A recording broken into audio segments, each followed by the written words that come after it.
Hello dear student, welcome to my YouTube channel exam score. तो कैसे हैं आप सब? जाहिर सी बात है अच्छे हो रहे हैं, अपनी पढ़ाई में शानदार तरीके से लगे होंगे। तो आज इस एक्सरसाइज 11.3 में 4 से लेके क्वेश्चन नंबर 7 तक हम सॉल्व करने वाले हैं।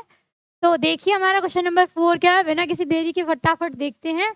The diagram shows the floor plan of a house, यानी कि एक घर बन रहा है जिसका ये फ्लोर प्लान दिया है। इसमें बताना है find the area of the kitchen and living room.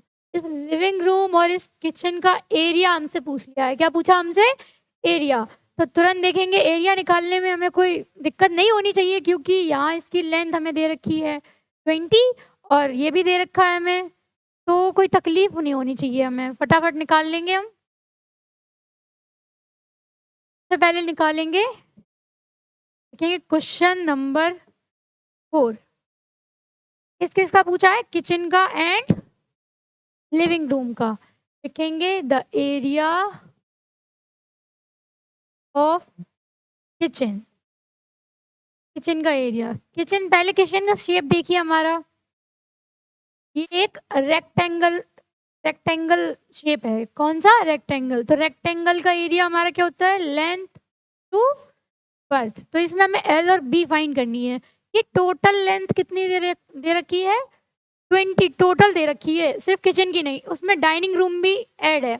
इधर देखिए, बेडरूम से लेकर बाथरूम की 13 है, और सेम यही जितनी इधर है वही तो इतनी इधर है ना। तो किचन की हमारी कितनी हो गई? लेंथ। तो इधर लिख लेंगे L इज इक्वल, किचन के लिए लेंथ हमारी क्या हो गई? 13 मीटर। एंड बर्थ देखिए ऊपर दे रखी है क्या? 7 मीटर। इसको भी लिख लेंगे 7 मीटर, यानी कि L 13 मल्टीपल 7 इज इक्वल 91। 13 7 जा 91 सेंटीमीटर स्क्वायर। ये हमारा किसका एरिया आ गया? किचन का। बहुत सिंपली। अब दूसरा क्या पूछा है? Area of the living room. The area of living room, living room भी एक रेक्टेंगल शेप में है, तो इसको भी L मल्टीपल बी। अब इसके लिए L और B देखनी पड़ेगी हमारी क्या क्या है। ये टोटल दे रखा है कितना? 25। लेकिन लिविंग रूम तो सिर्फ इतने में ही है, इधर से हटा दो और ये इधर से हटा दो, यानी कि 7 इधर से गायब हो गया, 8 इधर से हटा दिया, 20 इन दोनों को ऐड करके इसमें से हटा देंगे हम, यानी कि 8 + 7 इज इक्वल 15, जो हमने हटा दिया किसमें से? 25 - 15। तो हमारा लिविंग रूम की लेंथ या बर्थ जो भी बोल लो वो कितनी आ गई? 10। और बाकी ये कितनी दे रखी है? 20, यानी कि इस लेंथ हमारी 20 मीटर्स। यहाँ पर सेंटीमीटर में लिख दिया, सॉरी, सेंटीमीटर की आदत है। तो बर्थ हमारी कितनी निकल कर आ गई? 10 मीटर्स। ये 20 मीटर टोटल दे रखी है ऊपर से नीचे तक, और इसको हमने निकाल लिया कितना? 10 मीटर्स। तो इसमें रख देंगे, यानी कि 20 मल्टीपल 10 200 मीटर स्क्वायर। तो क्वेश्चन नंबर 4 ऐसे कंप्लीट हो जाता है हमारा। वेरी सिंपल, बहुत इजी था, क्योंकि हमें सिर्फ फॉर्मूला पता होना चाहिए एरिया का या पैरामीटर, स्क्वायर, रेक्टेंगल, किसी का भी, तो हम तुरंत कर सकते हैं। ऐसे देखिए क्वेश्चन नंबर 5 क्या है। क्वेश्चन नंबर 5 एक बार देखते हैं। The total cost of flooring a room, एक रूम को फ्लोर करवाना है तो उसका टोटल कॉस्ट है 6000, और रेट कितना है हमारा? 75 पर मीटर स्क्वायर। एरिया के अकॉर्डिंग दे रखा है। Is the length of the room 10 metres, तो उसकी बर्थ पूछ ली गई है। तो कैसे निकालेंगे? सबसे पहले हमें क्या निकालना पड़ेगा इसके लिए? पहले जो गिवन है वो लिख लेंगे। लिखा है, लिखेंगे cost, flooring cost per metre, flooring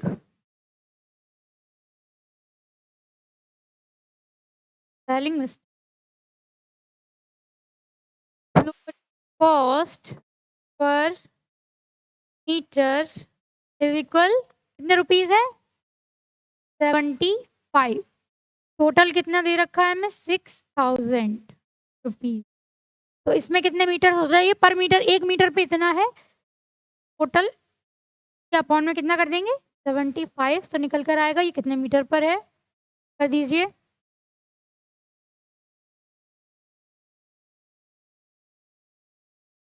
five table से करते हैं। 5 और 5 5 जा 25, कर दीजिए 5 वन ज़ा 5, 5 टू ज़ा 10 एंड 0 0।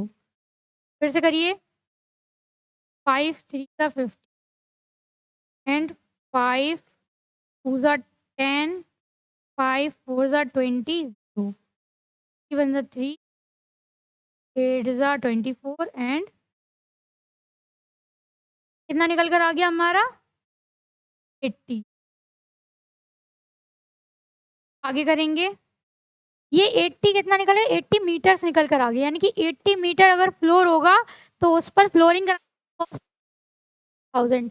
ये हमारा 80 मीटर्स एरिया निकल कर आ गया। क्या एरिया पर मीटर स्क्वायर इतना था और 18 मीटर स्क्वायर यानी कि पूरा कितना है 18 मीटर स्क्वायर। और जो पूरा कवर करते हैं उसको ही तो हम एरिया कहते हैं। पूरा फ्लोर कवर किया है कितने में 80 मीटर्स में, तो ये एरिया निकल कर आ गया। अब आगे कैसे लिखेंगे, लेंथ और वो दे रखा है तो डायरेक्ट लिख देंगे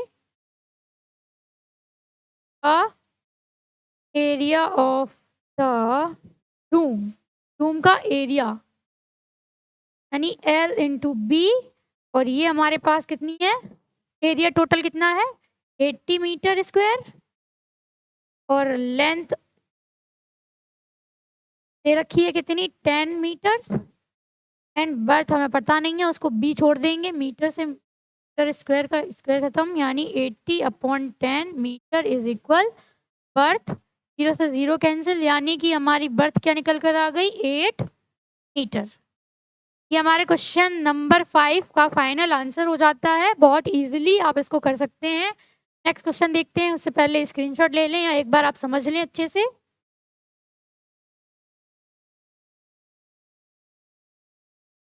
नेक्स्ट देखेंगे हमारा क्वेश्चन, हम क्वेश्चन नंबर 6, इसके दो पार्ट दे रखे हैं। पहला पार्ट देखें क्या है, find the area of the shaded portion of the given figures. अभी फिगर दिए जाते थे और पूरे का एरिया पूछ लिया जाता था। शेडेड पोर्शन है, सिर्फ इसका पूछा गया है। किसका का अंदर जो ये फिगर बना है इसको हटा के बताना है हमें। तो ए पार्ट में देखिए, तो हम क्या करेंगे पहले पूरे पोर्शन का एरिया, पूरे फिगर का एरिया निकाल लेंगे। उसमें से जो शेडेड पार्ट नहीं है उसका एरिया माइनस कर देंगे। बहुत इजी है। तो अंदर हमारा बाहर हमारा क्या है एक रेक्टेंगल बना है, पहले हम उसका एरिया निकाल लेंगे। लिखेंगे area of a full figure, मतलब पूरे फिगर का एरिया निकाल लेंगे। रेक्टेंगल शेप में है, L मल्टीपल B कर देंगे बहुत इजीली, यानी 7 मल्टीपल 5 यानी 35 स्क्वायर पूरे का निकल आया। अब बाहर वाले मतलब अंदर वाले का जो एक स्क्वायर बना है, क्या स्क्वायर लिखेंगे area of the square figure, या डायरेक्ट स्क्वायर भी लिख सकते। तो ये क्या हो जाएगा हमारा साइड स्क्वायर। कर दीजिए, ये L और B इसमें दे रखा था 7 एंड 5, इनका मल्टीप्लाई करके ये निकाल लिया हमने। अब इसका कर लेंगे 2 का स्क्वायर यानी कि 4 मीटर स्क्वायर। अब बाहर वाले में से इस वाले अनशेड पार्ट को निकाल देंगे तो हमारे पास कौन सा पार्ट बचेगा शेडेड पार्ट। सिंपली निकाल लेंगे area of the shaded part, area of the shaded figure या पार्ट कुछ भी बोल सकते हैं, इज इक्वल, इसको माइनस कर देंगे 35 metre square minus 4 metre square is equal 31 metre square. तो ये हमारा क्वेश्चन नंबर 6 का पार्ट ए का फाइनल आंसर हो गया। बहुत सिंपली हमने पहले पूरे फिगर का निकाल लिया, उसमें से जो अनशेड था उसको माइनस कर दिया। बहुत इजी है। अब नेक्स्ट देखते हैं सेकंड। इसका सेकंड भी ऐसा ही है सेम, बस थोड़ी सी चीज डिफरेंट है। इसमें क्या थी कि लेंथ दे रखी थी, स्क्वायर बता दिया था। यहाँ पर इसका कुछ नहीं दिया है लेकिन ये बता दिया है ये इस वाले से अंदर कितना है, मतलब इनके बीच का डिस्टेंस बता दिया है। क्या बताया बीच का डिस्टेंस, यहाँ 3 सेंटीमीटर ये इससे पीछे हटके है, ऊपर है 2 सेंटीमीटर, ऐसे दे रखा है। तो पहले पूरे का निकाल लेंगे। लिखेंगे the area of the full figure is equal, एक क्या दिख रहा है हमें रेक्टेंगल, यानी L मल्टीपल B कर देंगे। इसको L और B एक भी ले लीजिए, हमने B ले लिया L ले लिया, 20 मल्टीपल 3 इसकी आ गया हमारा 300 सेंटीमीटर स्क्वायर। ये फुल पार्ट का आ गया। इसमें से इसको निकालेंगे तभी तो शेडेड पार्ट का एरिया आएगा। तो इस वाले से निकालेंगे, इसके लिए हमें इसको पता करना पड़ेगा ना, ये कितना सेंटीमीटर लंबा चौड़ा, लेंथ और बर्थ पता करनी पड़ेगी। तो इसमें बता रखा है कि 3 सेंटीमीटर इधर से दूर है एंड 3 सेंटीमीटर इधर से, और टोटल 20 है नीचे वाला। 3 एंड 3 6 हटा देंगे, कितना बचा हमारा, ये निकल कर आ गया 14 एंड 2 और 2 इधर से निकाल दिया तो ये बचा आ गया 15 माइनस 4। ये 15 माइनस 4 11 इसकी बर्थ आ गई हमारी। एंड इधर से हमने 6 निकाल दिया, 3 एंड 3 यानी 20 माइनस 6 करके 14 हमारी लेंथ आ गई। लिखेंगे एरिया ऑफ द रेक्टेंगल जो अंदर है उसका निकालेंगे आप,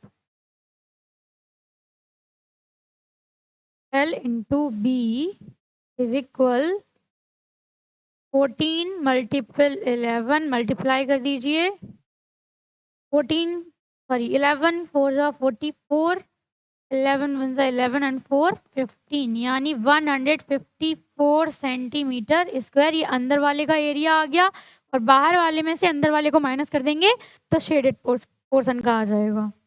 तो इसको हम थोड़ा सा छोटा कर लेते हैं।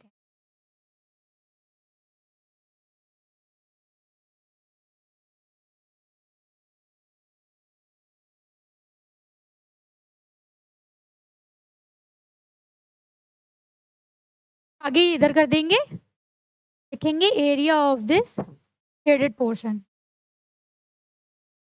The area of the shaded portion is equal 300 minus 154 is equal 6 4 and 1 centimetre square, 146 centimetre square. Complete हो जाता है हमारा क्वेश्चन नंबर 6। बहुत इजीली, बहुत सिंपल तरीके से हमने इसको सॉल्व कर लिया, कोई भी दिक्कत नहीं हुई। नेक्स्ट एंड लास्ट इस वीडियो का क्वेश्चन है हमारा क्वेश्चन नंबर 7। इसको देखिए क्वेश्चन नंबर 7 हमसे क्या रहा है, लिखा है the area of a rectangle, area का दे रखा है, बर्थ दे रखी है, पैरामीटर पूछ लिया गया है। वेरी सिंपल, जो गिवन है उसको लिख लेंगे। लिखेंगे the area of rectangle is equal, कितना गिवन है,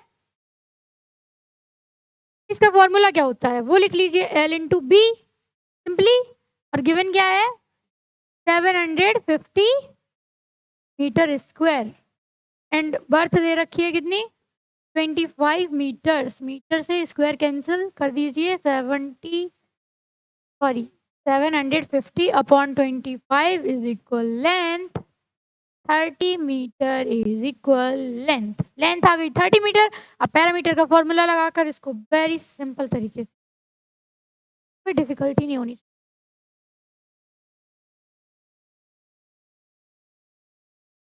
The parameter of the rectangle, the perimeter of the rectangle equal, parameter rectangle का होता है हमारा 2L प्लस बी। L निकाल ली हमने 30 एंड बर्थ हमारे पास थी 25 कर दीजिए, इन दोनों को ऐड किया 55 मल्टीप्लाई कर दीजिए, 2 multiply 55 10 1 carry 10 1 11 metre square. Sorry ये पैरामीटर, एरिया नहीं है, मीटर्स 110 मीटर्स। क्वेश्चन नंबर 7 इसके साथ कंप्लीट हो जाता है। मिलते हैं नेक्स्ट वीडियो में नए क्वेश्चन के साथ। तब तक वीडियो को लाइक करें, चैनल को सब्सक्राइब करें, अपने दोस्तों के साथ ये वीडियो शेयर करें, उनको भी हेल्प मिले और पढ़ाई में लगे रहें।